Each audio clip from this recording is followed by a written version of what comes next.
नमस्कार, मैं हूं गायत्री और आप देख रहे हैं यूके न्यूज एक्सप्रेस, जिसमें आपको मिलता है पहाड़ का फुल अपडेट। दिन भर की सारी खबरें एक जगह सिर्फ 10 मिनट में। तो चलिए देख लेते हैं फटाफट दिन भर की सारी अहम खबरें।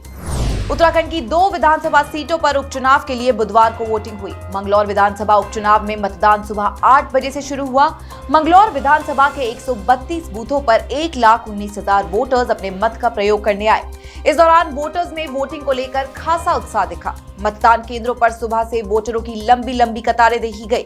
पुलिस प्रशासन भी पूरे अलर्ट मोड पर थी ताकि शांति से वोटिंग हो सके। जम्मू कश्मीर के कठुआ आतंकी हमले में शहीद हुए 2 जवानों के पार्थिव शरीर को हेलीकॉप्टर से पौड़ी के कोटद्वार लाया गया। शहीद जवान राइफलमैन अनुज नेगी पौड़ी के रिखणी खाल ब्लॉक के डोबरिया धामधार गांव के रहने वाले थे, जबकि शहीद हवलदार कमल सिंह नौदाणु गांव के रहने वाले थे। लैंसडाउन के विधायक दिलीप रावत के साथ बड़ी संख्या में लोगों ने नम आंखों से शहीद जाबाजों को श्रद्धांजलि दी। दोनों शहीद जाबाजों को पूरे सैनिक सम्मान के साथ उनके पैतृक गांव में आखिरी विदाई दी गई। केदारनाथ की भाजपा विधायक शैला रानी रावत का निधन हो गया है। 68 साल की शैला रानी पिछले 2 दिनों से मैक्स अस्पताल में वेंटिलेटर पर थी।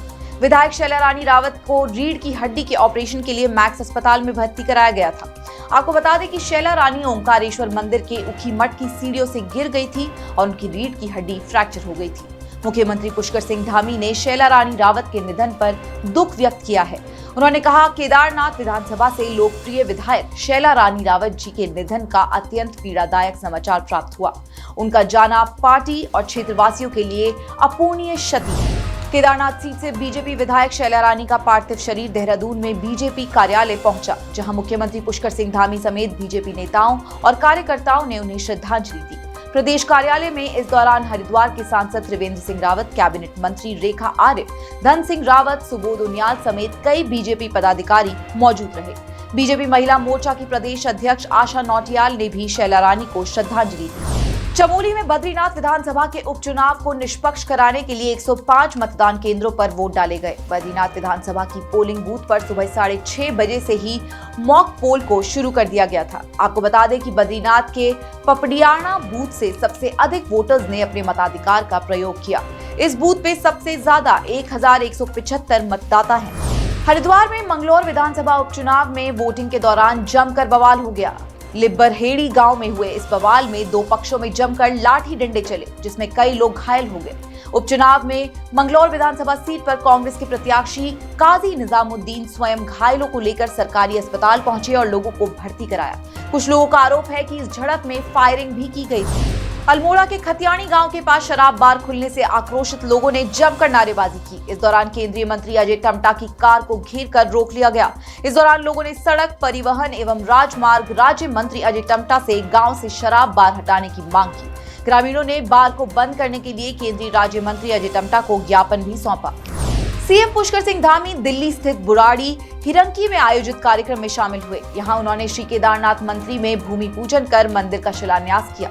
इस दौरान मुख्यमंत्री ने कहा कि दिल्ली में बाबा केदार के मंदिर के निर्माण से सभी शिव भक्तों की मनोकामना पूर्ण होगी। बुराड़ी क्षेत्र का जिक्र करते हुए कहा कि इस नाम का जिक्र हमारे पौराणिक ग्रंथों में मिलता है। इस क्षेत्र का संबंध महाभारत काल से है। सीएम धामी ने कहा कि बुराड़ी की धरती पर बन रहे बाबा केदारनाथ जी का धाम हमारी संस्कृति और आस्था का आधुनिक प्रतीक बनेगा। जोशीमठ से 1 किलोमीटर पहले बद्रीनाथ राष्ट्रीय राजमार्ग 7 पर जोगी धारा के पास भारी बोल्डर आने से हाईवे बंद हो गया। हाईवे बंद हो जाने से दोनों ओर वाहनों की लंबी कतार लग गई।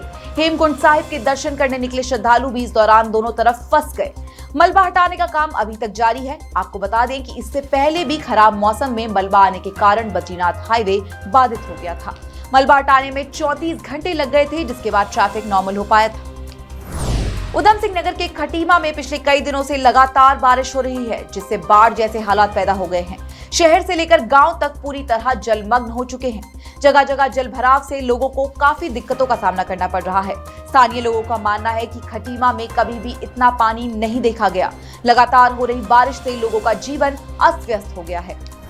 मसूरी में ड्रोन कैमरा के माध्यम से नगर पालिका क्षेत्र में आने वाले भवनों का सर्वे किया गया। उत्तराखंड सरकार के निर्देश पर नगर पालिका अधिनियम में संशोधित भवन कर निर्धारित करने के लिए 14 निकायों में ड्रोन सर्वे किया जाना है। इसके तहत मसूरी में ड्रोन सर्वे का काम पूरा हो चुका है। अब जमीनी स्तर पर मसूरी में सभी प्राइवेट और कमर्शियल संपत्तियों का सर्वे का काम शुरू किया जाएगा। ऋषिकेश हरिद्वार हाईवे पर सत्यनारायण मंदिर के बाहर एक बड़े अजगर ने गुजर रहे वाहनों को ब्रेक लगा दिया। दरअसल करीब 12 फीट लंबा अजगर अपने शिकार की तलाश में जंगल से सड़क पर निकल आया। अजगर को बचाने के लिए वाहन चालकों ने वाहनों को हाईवे पर खड़ा कर दिया, जिससे कुछ देर तक हाईवे पर ट्रैफिक जैम हो गया। अजगर ने जब हाईवे पर सड़क को क्रॉस कर लिया तब जाकर वाहन चालक आगे रवाना हुए। कुछ लोगों ने इस नजारे को अपने मोबाइल के कैमरे में कैद कर लिया, जो अब सोशल मीडिया पर जमकर वायरल हो रहा है। तो इस बुलेटिन में हमने आपको दी उत्तराखंड की सारी अहम और जरूरी खबरें। फिलहाल के लिए इतना ही। उत्तराखंड की ऐसी ही अहम खबरों से हम आपको रोज रूबरू करवाते रहेंगे। आप जुड़े रहिएगा श्रेष्ठ उत्तराखंड के साथ।